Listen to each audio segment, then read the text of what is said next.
Selamat sore. Sore. Haleluya. Haleluya. Haleluya. Haleluya. Haleluya. Haleluya.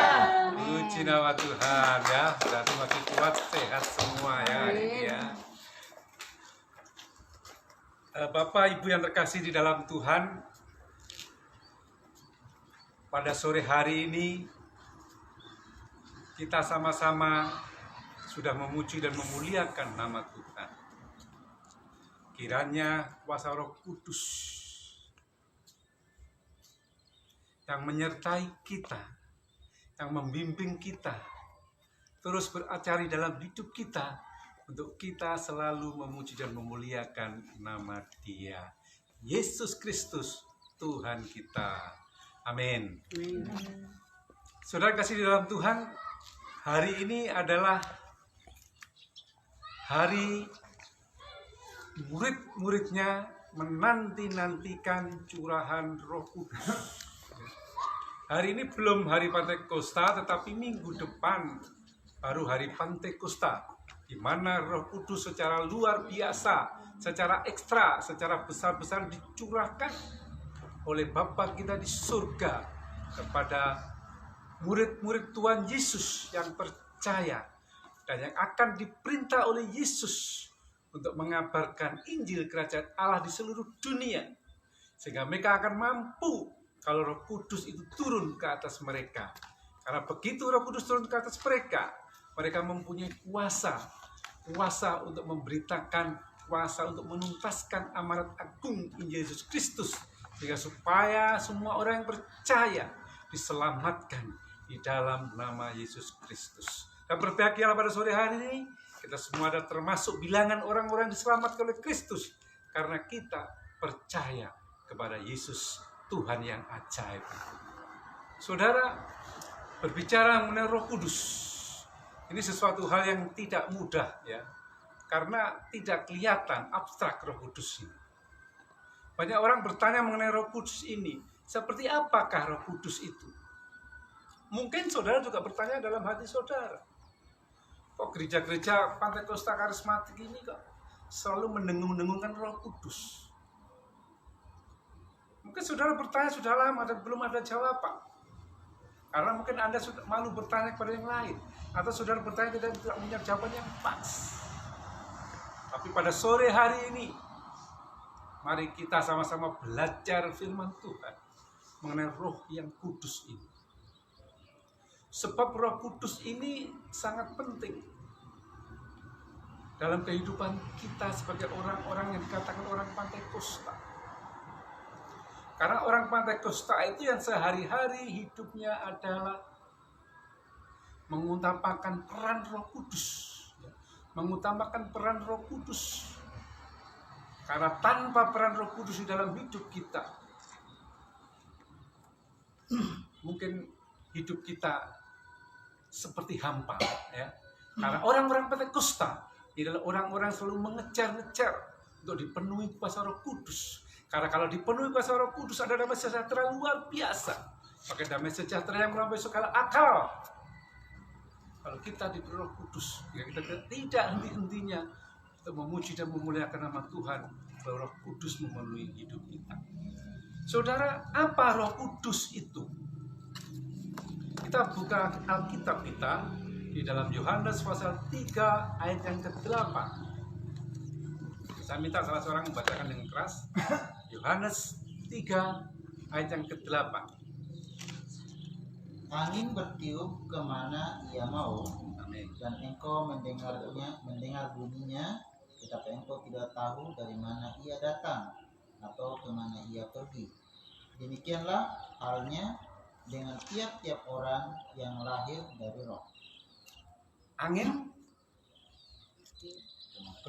bertiup kemana ia mau, dan kamu mendengar suaranya, tetapi kamu tidak mau tahu kemana dia, tidak mau kemana, dari mana dia datang dan kemana dia pergi. Jadi seperti angin, makanya Roh Kudus salah satu lambangnya adalah angin. Jadi seperti angin, ketika angin itu datang, kita hanya mendengar suaranya. Tetapi kita tidak tahu dari mana angin itu asalnya dan kemana angin itu pergi. Saudara yang tahu kemana angin itu pergi? Ada yang pernah tahu angin pergi? Tapi saudara bisa mendengarkan derunya, saudara bisa mendengarkan suaranya, saudara bisa merasakan kehadirannya. Kalau anginnya semilir-semilir, Anda bisa merasakan kan? Kehadiran angin, ada angin, oh lagi semilir-semilir. Atau anginnya besar sekali, bisa dirasakan. Demikian juga seperti halnya Roh Kudus. Kehadirannya bisa dirasakan, tetapi tidak tahu dari mana Roh Kudus itu datang dalam hidup kita. Itulah Roh Kudus, saudara. Jadi Roh Kudus itu bisa dirasakan kedatangannya, bisa dirasakan kehadirannya. Dan orang yang sudah peka terhadap Roh Kudus, mereka mengatakan selalu ada damai sejahtera kalau Roh Kudus turun di tempat kita. Kalau Roh Kudus turun ada di dalam hati dan hidup kita. Saudara, Roh Kudus itu dalam bahasa aslinya, teks Ibraninya artinya Roh Kudus dalam teks aslinya artinya adalah Ruah, Ruah HaKodes, ya, Ruah HaKodes dalam bahasa Ibrani. Ruah itu artinya roh, HaKodes artinya kudus. Ruah artinya roh, HaKodes artinya kudus. Dalam teks aslinya ruah itu bisa diartikan sebagai air juga, lambang Roh Kudus. Bisa diartikan sebagai sesuatu yang hidup, yang bergerak. Bisa diartikan juga sebagai yang mengilhami roh itu. Bisa diartikan sesuatu yang punya pribadi. Jadi roh itu sesuatu yang hidup, yang bergerak. Adalah sesuatu energi.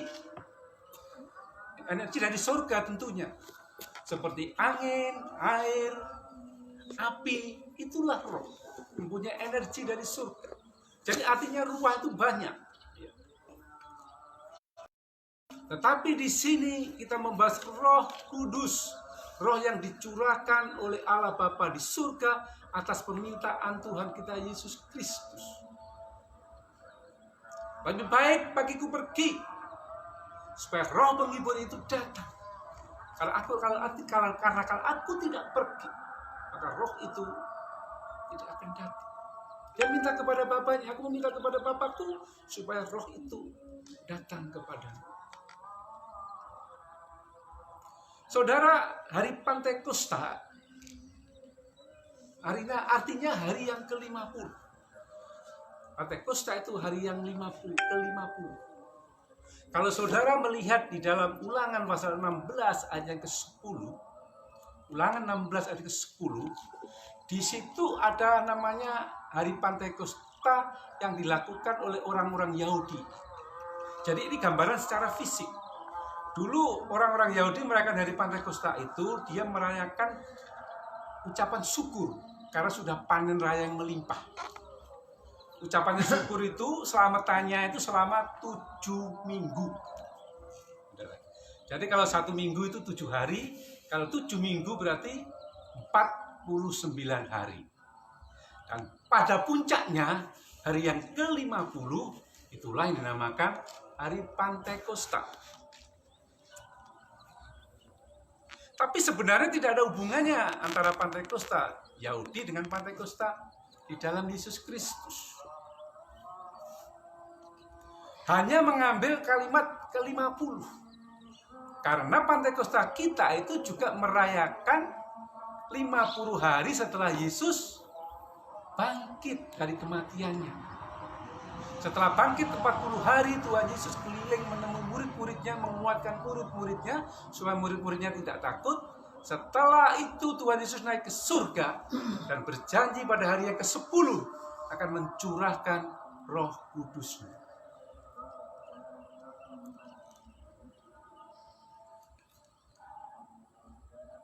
Saudara, setiap dari kita, setiap manusia, Alkitab katakan dia tidak akan pernah mengaku Yesus sebagai Tuhan kalau tidak diberi ilham oleh Roh Kudus.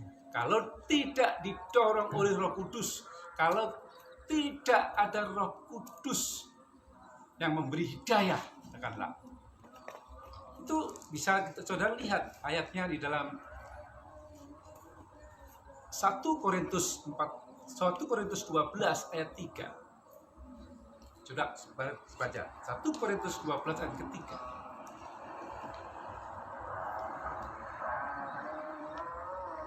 1 Korintus 12 ayat yang ketiga.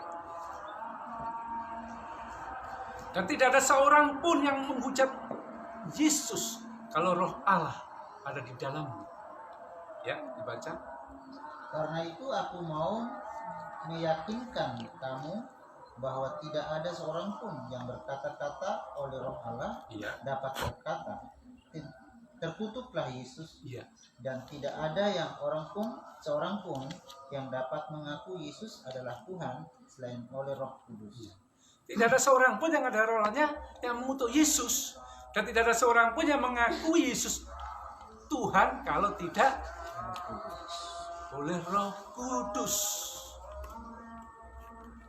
Jadi kalau di agama lain mungkin dapat hidayah, dan di dalam agama kita kalau Roh Kudus itu menyertai kita, kita dapat hidayah.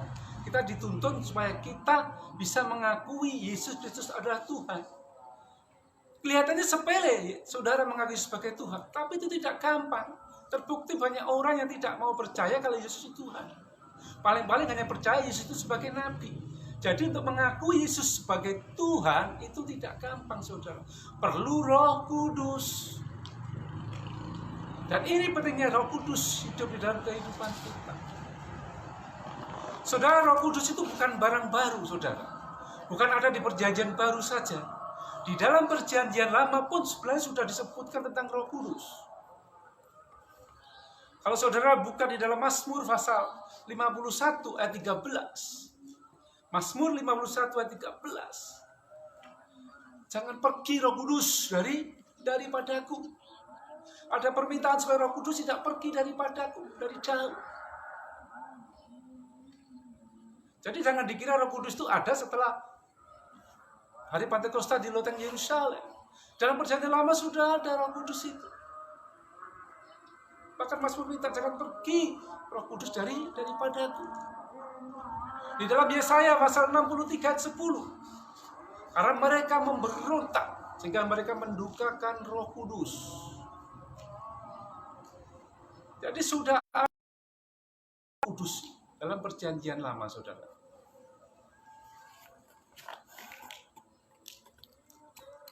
Saudara kasih dalam Tuhan, saya tekankan juga pada sore hari ini. Firman Tuhan mengatakan dalam Yohanes pasal 3 ayat 5. Tidak ada seorang pun yang bisa melihat kerajaan surga kalau dia tidak dibaptis oleh air dan oleh Roh. Banyak orang yang bertanya-tanya tentang baptisan Roh ini. Karena sesuatu juga yang sulit dijelaskan baptisan Roh ini. Seperti apa baptisan Roh? Jadi untuk dapat masuk dalam kerajaan surga, Yesus katakan seseorang harus dibaptis dengan air dan Roh. Yohanes membaptis Yesus dengan air di sungai Yordan, tapi dia akan datang, Yesus Kristus akan membaptis kamu dengan Roh dan api.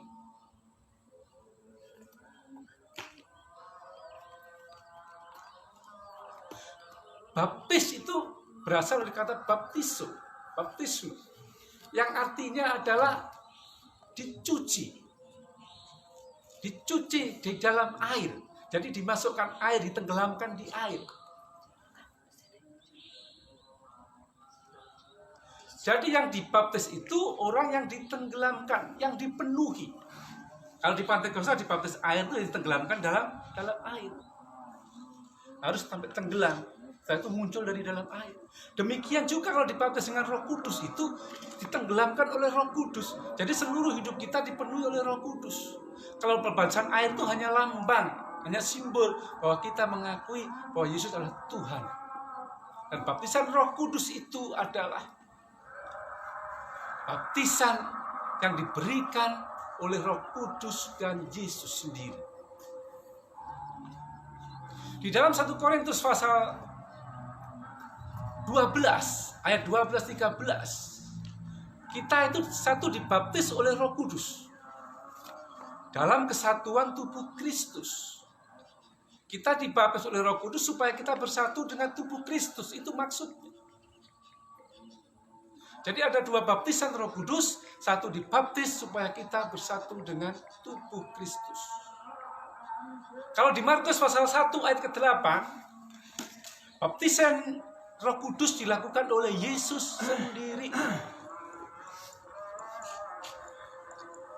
Yesus membaptis kita dengan Roh Kudus. Kenapa kita mesti dibaptis dengan Roh Kudus, saudara? Dan bagaimana Roh Kudus membaptis kita? Ini pertanyaan yang sering diulang-ulang.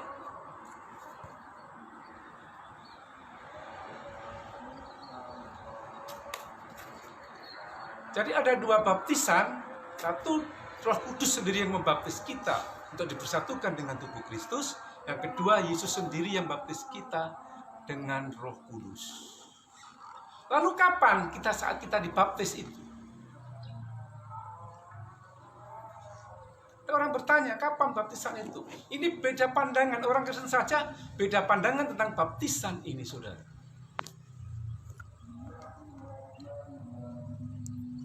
Ada yang mengatakan baptisan Roh Kudus itu sekali saja pada waktu di loteng Yerusalem. Bahkan ada orang mengatakan nubuatan Yoel itu sudah terjadi pada hari Pentakosta yang pertama di loteng Yerusalem. Saudara, sebelum Yesus naik ke surga, setelah Yesus bangkit dari kematiannya, ketika Yesus bertemu dengan murid-muridnya, Yesus juga mengembuskan Roh Kudus, memberikan Roh Kudus kepada murid-muridnya. Itu belum dibaptis, saudara. Itu belum baptisan Roh Kudus. Dan semua orang sebelum dibaptis Roh Kudus memang sudah punya Roh Kudus, sudah punya Roh. Katanya tadi kepada Yesus adalah Tuhan, dia sudah dikasih karuniai oleh Roh. Kalau tidak dikasih Roh, dia tidak akan bisa menyebut Yesus Tuhan. Dan memang semua orang Kristen sudah mempunyai Roh. Tapi belum tentu semua orang Kristen itu dibaptis oleh Roh Kudus. Karena ada yang bilang tidak perlu kita dibaptis oleh Roh Kudus. Karena di dalam tubuh kita sudah ada Roh Kudus. Tatkala kita percaya kepada Tuhan, ada Roh Kudus di dalam hidup kita. Jadi kita tidak perlu dibaptis lagi dengan Roh Kudus. Ada yang mengatakan baptisan Roh Kudus itu sekali saja, tidak bisa diulang-ulang. Dan memang saat dibaptis oleh Roh Kudus itu, seperti murid-murid Yesus waktu di loteng Yerusalem pada hari Pentakosta, mereka adalah berkata-kata dengan bahasa lidah. Jadi gereja Pentakosta mempercayai bahasa lidah adalah salah satunya tanda. Bahasa lidah adalah salah satunya tanda bahwa kita sudah dibaptis oleh Roh Kudus. Kita sudah dipenuhi oleh Roh Kudus.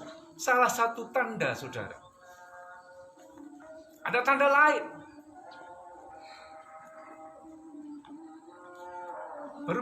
Bernubuat juga salah satu tanda dia dipenuhi Roh Kudus.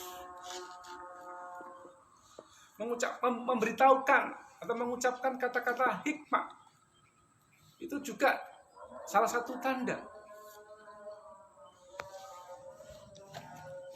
Dan yang penting, tanda yang jelas bagi orang Kristen kalau dibaptis Roh Kudus, mereka adalah penuh dengan buah-buah roh. Penuh dengan buah-buah roh. Saudara, baptisan Roh Kudus itu memang satu kali dibaptis Roh Kudus. Itu satu kali saja. Tapi kenapa orang Pentakosta setiap di gereja bahasa roh? Kepenuhan Roh Kudus. Apa itu namanya dibaptis lagi dengan roh? Saudara, orang yang dibaptis dengan roh berarti dia dipenuhi oleh roh. Berarti di dalam hidupnya dipengaruhi oleh roh. Seperti orang yang mabuk anggur, di dalam hidupnya dia dipengaruhi oleh anggur itu. Tapi sifatnya negatif. Tapi ini kalau dipenuhi Roh Kudus, berarti kita dalam hidup kita dipenuhi Roh Kudus. Ketika kita dipenuhi Roh Kudus, ada dua yang terjadi. Keluar kita memberitakan peran-peran Roh Kudus, atau kita melakukan peran-peran Roh Kudus, seperti membuat mujizat, menginjil, memberitakan Injil. Itu peran yang dilakukan Roh Kudus. Menginsafkan akan dosa-dosa, itu peran yang dilakukan Roh Kudus. Tetapi ke dalamnya kita harus berbuah-buah roh. Jadi orang dipenuhi ada dua, ada action keluar, ada action ke dalam. Nggak bisa salah satu saja. Mereka juga harus berbahasa lidah, bernubuat. Dan ke dalam harus buah-buah rohnya nyata. Kalau saudara tidak ada buah-buah roh tapi sukanya bernubuat terus, itu dipertanyakan. Itu benar-benar dipenuhi Roh Kudus atau tidak?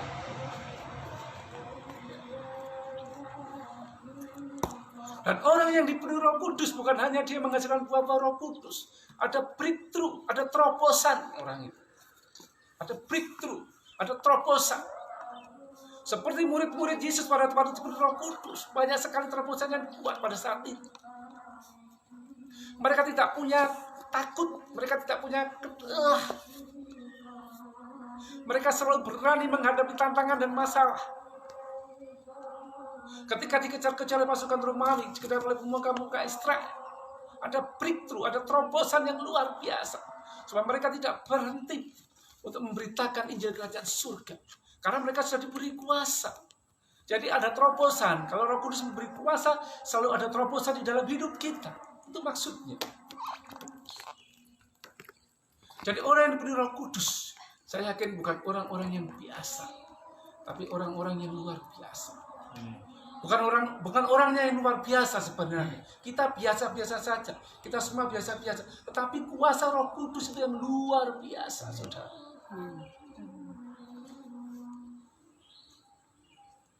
Jadi baptisan Roh Kudus itu berlaku sekali saja. Tetapi bisa setiap saat kita dipenuhi oleh Roh Kudus. Jadi bukan baptisan diulang-ulang lagi. Kalau kita dipenuhi Roh Kudus lagi, itu bukan baptisan Roh Kudus lagi. Ada juga orang yang belum dibaptis Roh Kudus, menerima Roh Kudus tapi belum dibaptis oleh Roh Kudus. Makanya Tuhan Yesus sangat getol untuk menyuruh murid-muridnya setelah dibaptiskan Roh Kudus Yesus untuk tetap menunggu di loteng Yerusalem karena kamu akan dibaptis oleh Roh Kudus. Dan banyak orang yang tidak respect dengan baptisan Roh Kudus. Mereka cuma berkata bahwa aku sudah ada Roh Kudus, ketika aku percaya kepada Tuhan dibaptis sudah ada Roh Kudus. Makanya orang-orang di luar Pentakosta dia tidak terlalu mengejar yang namanya baptisan Roh Kudus itu. Saudara, seperti dalam fitur handphone saudara, sebenarnya aplikasi Roh Kudus itu sudah ada. Cuma kita mau menggunakan aplikasi itu atau tidak. Kadang-kadang kita tahu itu ada aplikasi di HP kita, tapi kita tidak mau menggunakan. Atau kita tahu ada aplikasi di HP kita, tapi kita tidak tahu bagaimana menggunakan. Sama dengan Roh Kudus. Ada orang tahu ada Roh Kudus yang dijanjikan kepada kita, yang berkuasa kepada kita, tapi mereka tidak mau menggunakan. Seperti kalau saudara nge-share di Facebook, di YouTube, ya mungkin ada yang nge-share tidak mau dikomen, ya, komennya disembunyikan. Jadi kita nggak bisa komen. Jadi ada fitur yang kita tidak mau memakai. Sama dengan Roh Kudus. Sebenarnya fitur itu sudah ada di dalam hidup kita. Cuma tinggal kita mau memakai atau tidak. Dan hanya orang-orang Pentakosta yang mengejar-ngejar ini tentang kepenuhan Roh Kudus. Karena sudah faktanya Roh Kudus penuh kuasa kalau Roh Kudus ada di dalam hidup kita.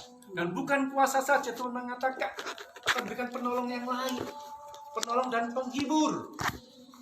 Kalau bahasa Latinnya, kalau bahasa Yunaninya Parakletos, kalau bahasa Latinnya namanya hampir sama. Parakletos kalau bahasa Latinnya itu Piriklitus, ya, Piriklitus. Kalau bahasa Yunani Parakletos, penghibur. Ya, itu roh yang menghibur, artinya seperti itu. Jadi bukan hanya memberi kuasa, menghibur. Makanya ketika seseorang yang sudah dipenuhi Roh Kudus selalu mengukur di dalam hatinya, karena roh tadi artinya juga ilham, roh tadi juga hikmat. Kalau ada damai sejahtera di dalam hatinya, biasanya kita akan melakukan, karena Roh Kudus yang memberi tanda damai sejahtera dalam hati itu. Makanya kita melakukan segala sesuatu setelah kita berdoa. Waduh, ada damai sejahtera. Roh Kudus, hati nurani kita menjadi damai sejahtera. Kita sebagai syarat untuk melakukan sesuatu, untuk bertindak, untuk melakukan program-program kita atau pekerjaan kita, atau hal lain yang penting dalam hidup kita. Kalau ada tanda damai sejahtera, berarti Tuhan menyatakan, lakukanlah.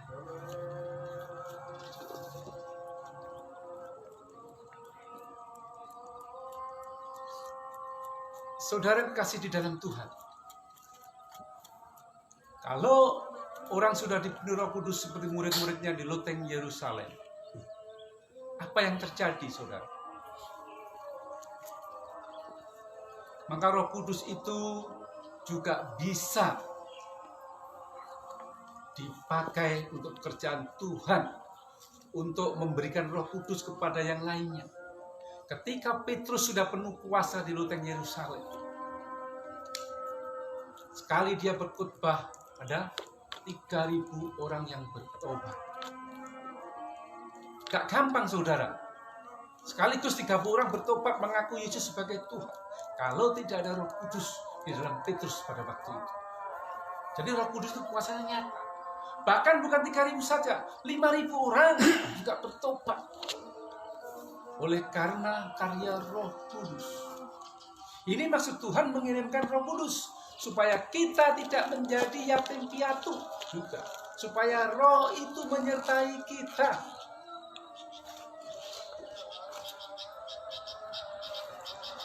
Jadi banyak fungsinya Roh Kudus.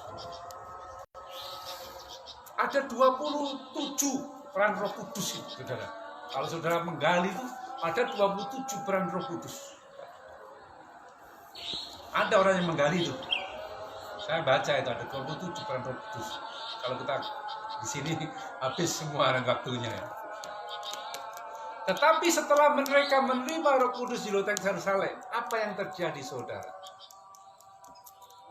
Di Samaria, di situ ada jemaat yang sudah kenal Tuhan, tapi mereka belum dibaptis oleh Roh Kudus. Lalu Petrus dan Yohanes pergi ke Samaria. Dan ketika tumpang tangan Petrus terhadap orang-orang Samaria itu, lalu mereka semua dibaptis oleh Roh Kudus. Dia berbahasa lidah.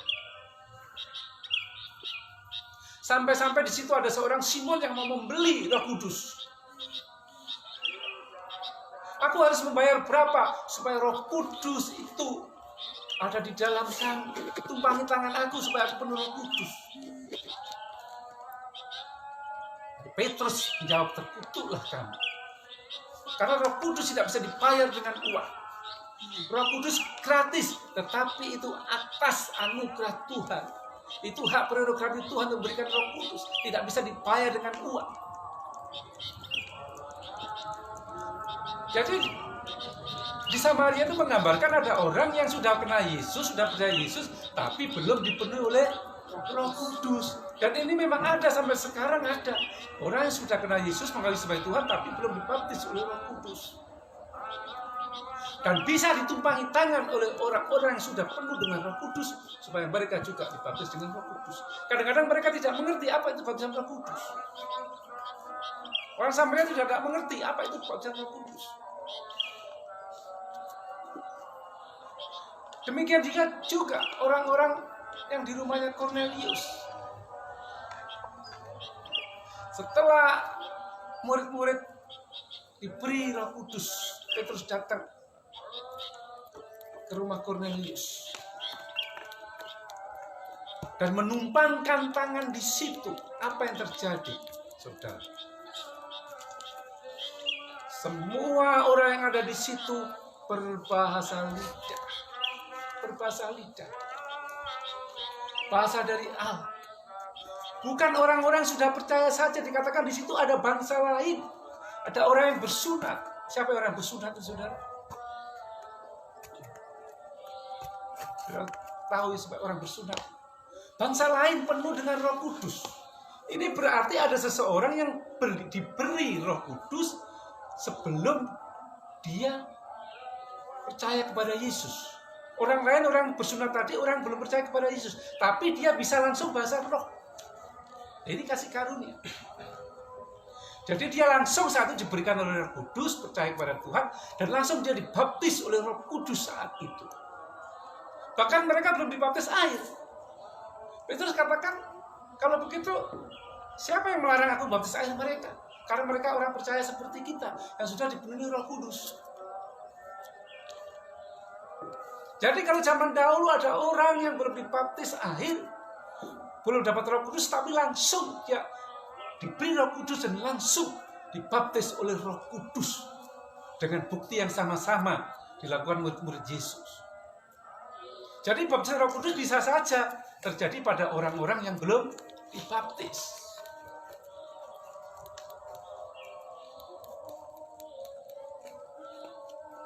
Sebab itu kalau kita penuh Roh Kudus seperti murid-murid Yesus, orang-orang yang di sekitar kita yang belum percaya kepada Yesus bisa saat itu juga mereka dapat impartasi dan mereka langsung menerima Roh Kudus dan dibaptis Roh Kudus. Jadi saudara jangan sungkan-sungkan memberitakan firman Allah. Jangan sungkan-sungkan memberitakan Injil damai sejahtera kepada siapapun. Karena kasih karunia Allah itu diberikan kepada semua orang. Dengan mereka penuh Roh Kudus, berarti mereka langsung percaya kepada Yesus dan Tuhan. Dan oleh Petrus, mereka langsung dibaptiskan baptisan air.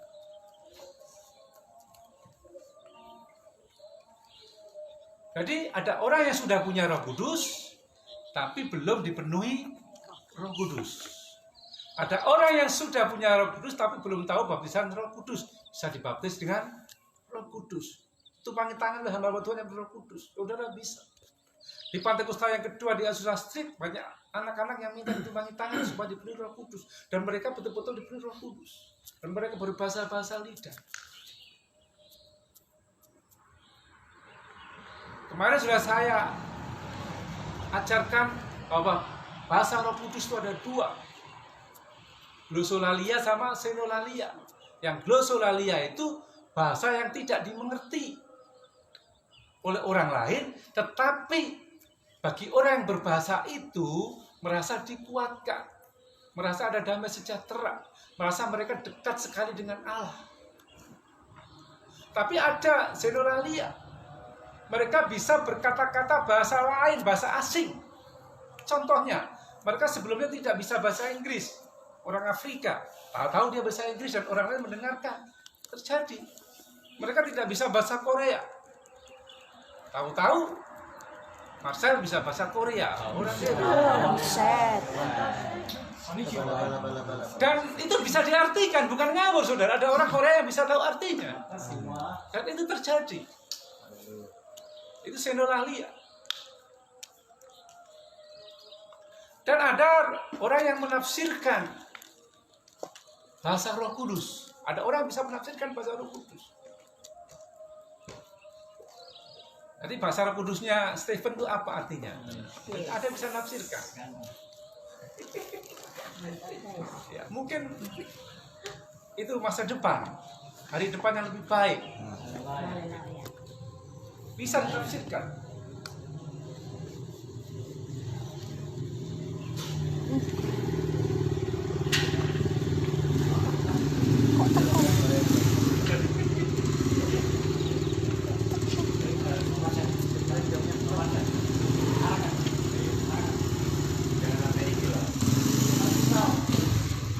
saudara kasih dalam Tuhan,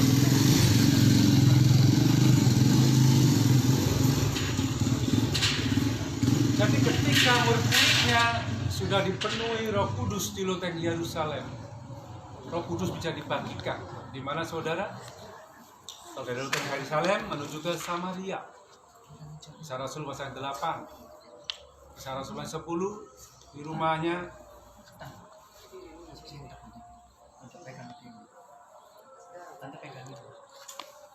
Nikodemus. Kepada jemaat di Efesus juga Rasul Paulus pernah, yang 19, Rasul Paulus ketika datang ke jemaat Efesus dan ditanya, sudahkah kamu penuh dengan Roh Kudus? Mereka menjawab, belum. Jadi mereka sudah lama diajar tentang firman Allah, sudah percaya kepada Yesus, tapi mereka belum dipenuhi oleh Roh Kudus. Dan pada saat itu juga oleh Paulus ditumpangi tangan. Dan jemaat di Efesus itu mereka penuh dengan Roh Kudus.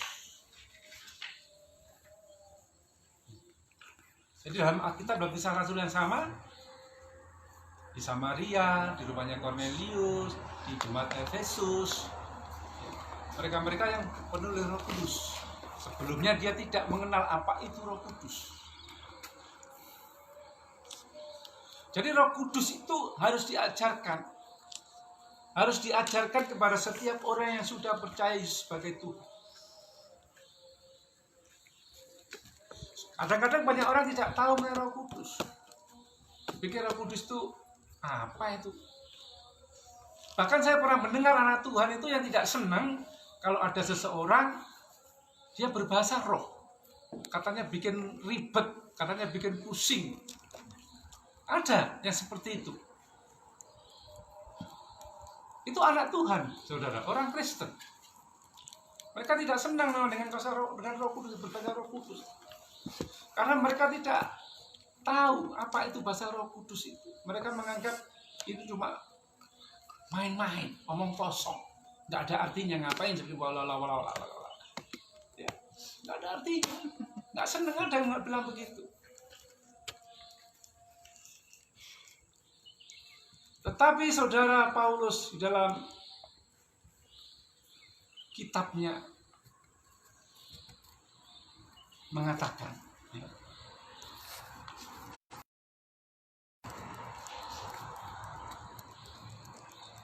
dalam 1 Korintus, saudara, dalam 1 Korintus, saudara, Paulus mengatakan,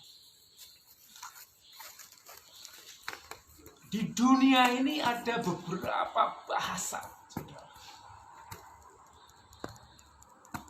Di dunia ini ada beberapa bahasa, banyak sekali bahasa. Tentu saja Paulus tahunya pasti bahasa-bahasa internasional ya, banyak. Belum bahasa-bahasa daerah ya. Di Indonesia saja bahasa daerah berapa ribu.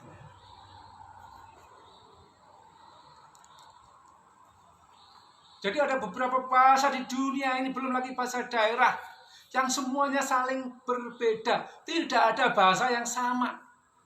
Semua berbeda. Dan kalau kita belum kenal bahasa itu, bunyinya kan aneh kan. Ngomong-ngomong itu kan gitu ya. Saya kalau dengar bahasa orang NTT ngomong aja, ngomong apa itu gak dengar. Tetapi Tuhan tahu artinya semua. Tuhan tahu artinya semua itu bahasa-bahasa itu.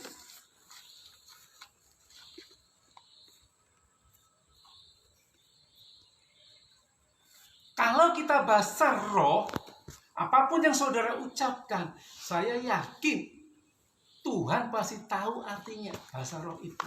Itu maksudnya, saudara. Kalau di dunia aja beribu-ribu bahasa, Allah mengerti. Ada sembelikete, sembelikitu, semuluputu, sembelikiti. Ya.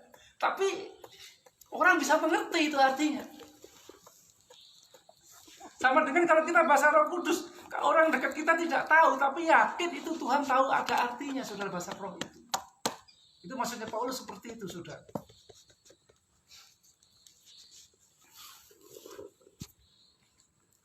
Jadi jangan ragu, saudara, untuk berbahasa lidah.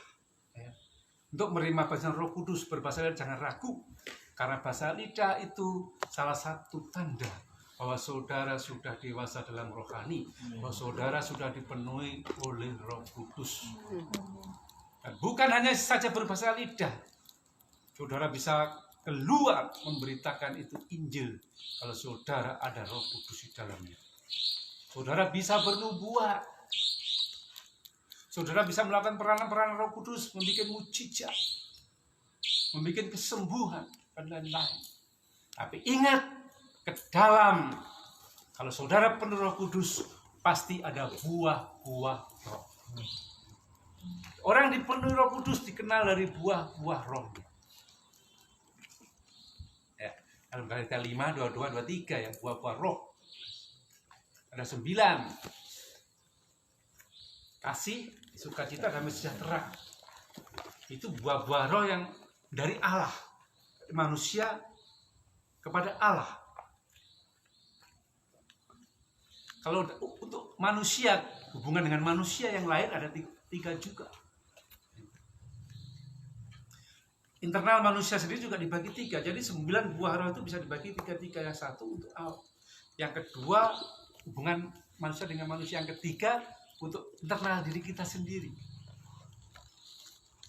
Kelemah lembutan, penguasaan diri, itu untuk kita sendiri. Ya, tapi kebaikan, kemurahan itu kita harus tunjukkan kepada orang lain. Tapi kita harus lemah lembut, menguasai diri. Ya, itu bagian buah-buah roh. Kalau saudara tidak dikenal dari buah rohnya, maka saudara tidak dikenal bahwa saudara orang sudah dipenuhi Roh Kudus. Mari kita kejar Roh Kudus ini dengan buah-buahnya, sehingga kita bisa melakukan yang terbaik untuk melayani Tuhan. Karena setelah Bapa mengutus aku, Yesus katakan, sekarang waktunya aku mengutus engkau untuk memberitakan Injil Kerajaan Surga. Tapi aku tidak akan meninggalkan kamu sebagai yatim piatu. Tapi aku tetap menyertai kamu. Aku akan menurunkan Roh Kudus itu untuk menyertai kamu, supaya kamu punya kuasa. Puji Tuhan. Mari kita baca ayat kita yang terakhir. Ya. Kita baca di dalam Korintus, ya. Kita dalam Korintus pasal yang ke-10.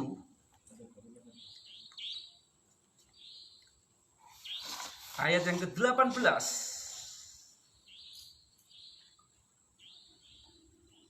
Ya, 1 Korintus 14 ayat yang ke-10. Tadi yang berbicara ada berapa bahasa-bahasa di dunia yang banyak. Sekarang 1 Korintus 14 ayat yang ke-18, ya. Paulus mengatakan bahwa dia berbahasa daripada yang lainnya. Mari kita buka Alkitab kita, buka HP kita, buka gadget kita buka ayat yang terakhir ini, 1 Korintus 14 ayat yang ke-18.